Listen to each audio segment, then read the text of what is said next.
Nevada Red rolled into Hazen on a Thursday, and by Tuesday, he was dead, having found himself at the end of a rope by a vigilante committee. No one was ever arrested, or questioned, or held accountable for his murder. The townspeople of the little unassuming area called Hazen just continued with their day. The newspapers went crazy. It became front page news of papers all over the United States. The question on everybody's mind, how could this have happened? These weren't the Wild West days of old, the days with daily shootouts and outlaws like Billy the Kid and Wyatt Earp.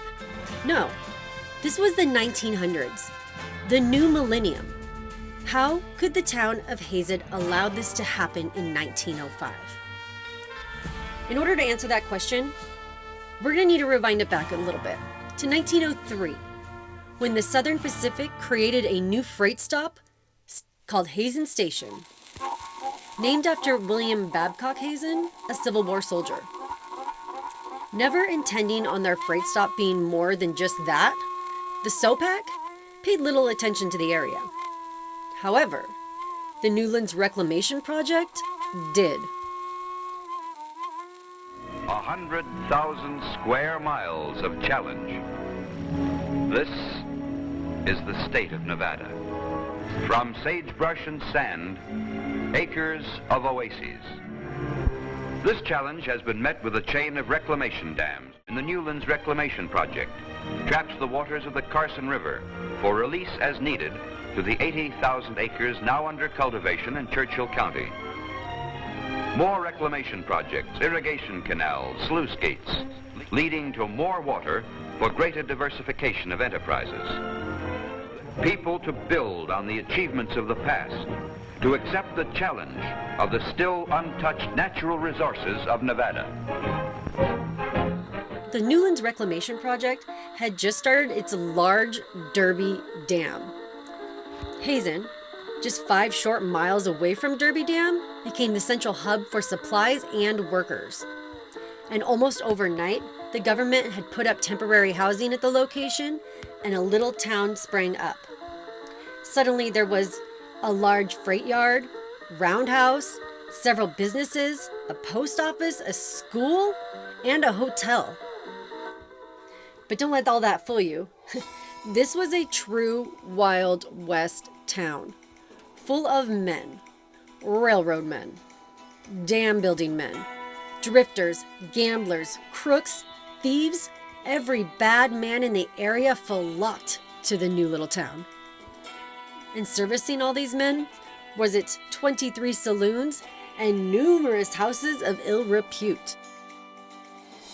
This and the utter lack of authority gave Hazen a bad reputation as a lawless town. A lawless town full of thugs with daily shootouts, robberies, and bar fights, which all had just become the norm. Now, Nevada Red, he was your typical Wild West bad guy. The sort of character that would find himself right at home in Hazen, Nevada. Nevada Red, aka Red Woods, real name William Woods, was a rough character. After spending some time in Sing Sing and then some more time in a prison in Iowa, he robbed his way out west, eventually finding himself in the town of Derby, where he helped run the Monte Carlo Saloon, which also doubled up as a brothel and opium den. And he ran this upstanding establishment with his partner, Jerry McCarthy. That is until Jerry McCarthy ended up dead under some mysterious circumstances.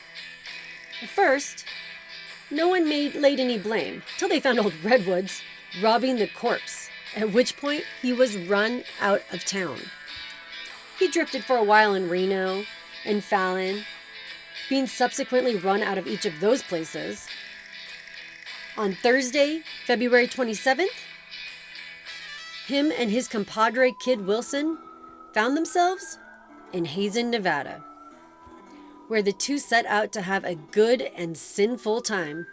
By Monday, the two gentlemen found themselves out of money, having spent it all on opium and prostitutes, and attempted to rob a couple of station workers at gunpoint. This attempted robbery was witnessed by the station master, who alarmed the bell and with a shotgun began shooting at the two men. During the commotion, Kid Wilson was able to escape by hopping on a freight train headed east.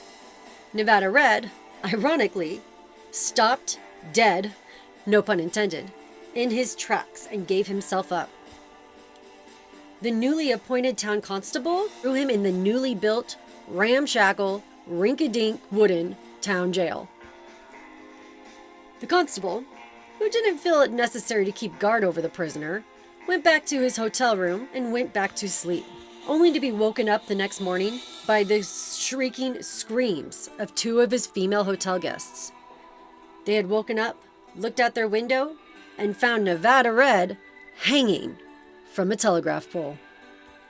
Seems at some point in the night, a vigilante crew consisting of 30 of Hazen's upstanding citizens literally axed down the door and pulled Nevada out of his cell and invited him to a necktie party. Any pleas he had fell upon deaf ears as they proceeded to string him up. He was given the right to his last words, which were, "For God's sakes, I'm..." Now, there probably would have been more, but the crowd really wasn't having it, and went ahead and strung him up the pole before he could finish. After which, everyone just went home and went back to sleep. This whole commotion happened just 30 feet away from where the constable was sleeping, who supposedly heard nothing. So, what did he do? He called upon the only person who owned a camera in town to take a picture. They cut the body down, and they took him to the barbershop for a formal inquest into how he died. After thorough examination of the body, the coroner concluded that he had died by being strung up a telegraph pole with a rope around his neck. No further questions were ever asked by the constable. No investigation. There was never any arrests. They simply took his body, placed it in what was conveniently a pine coffin that just happened to be there empty, and buried him in an unmarked grave. This incident did nothing to help Hazen's reputation, and a call for change was made from all of the towns in the area. The heathen Hazenites must be held accountable and stopped for their wicked ways. Luckily for the rest of the world, Hazen might have been notorious, but it was brief. In 1907, the Derby Dam project was finished, and the majority of migrant workers went on to greener pastures. The rest of the rough and tumble sort that stayed behind simply drifted away after a 1908 fire destroyed most of the business district. Today, the once notorious town sits on a lonely stretch of road along alternate US 50, a far cry from what it once was. Long gone are the days where saloons were on every corner, drunken bar fights, nightly shootouts, and ladies of the night for one's entertainment.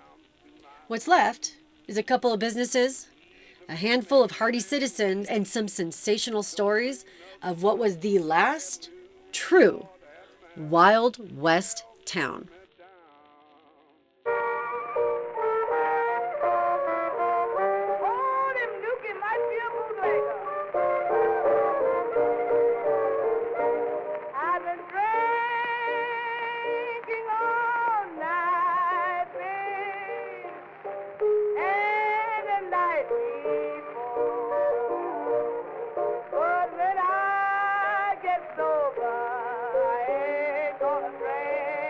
No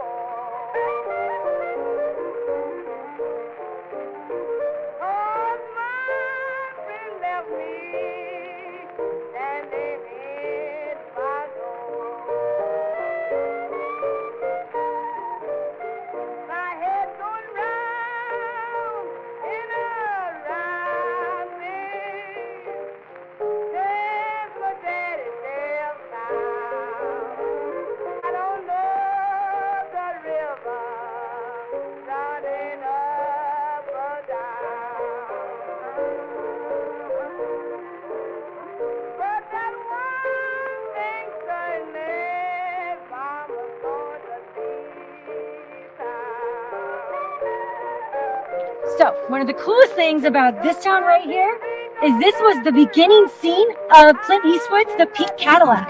Was right here. He came through here and it showed this store right here. Another cool thing about this store is in 1973 when they did their application to become a historical preservation area, they said on it that it defies, they said that this store defies architectural description. And it kind of looks like it does. Look at it, it's like a Mod Podge of add-ons and not to code. Like, what is this little room off the top here? That defies something, I don't know what.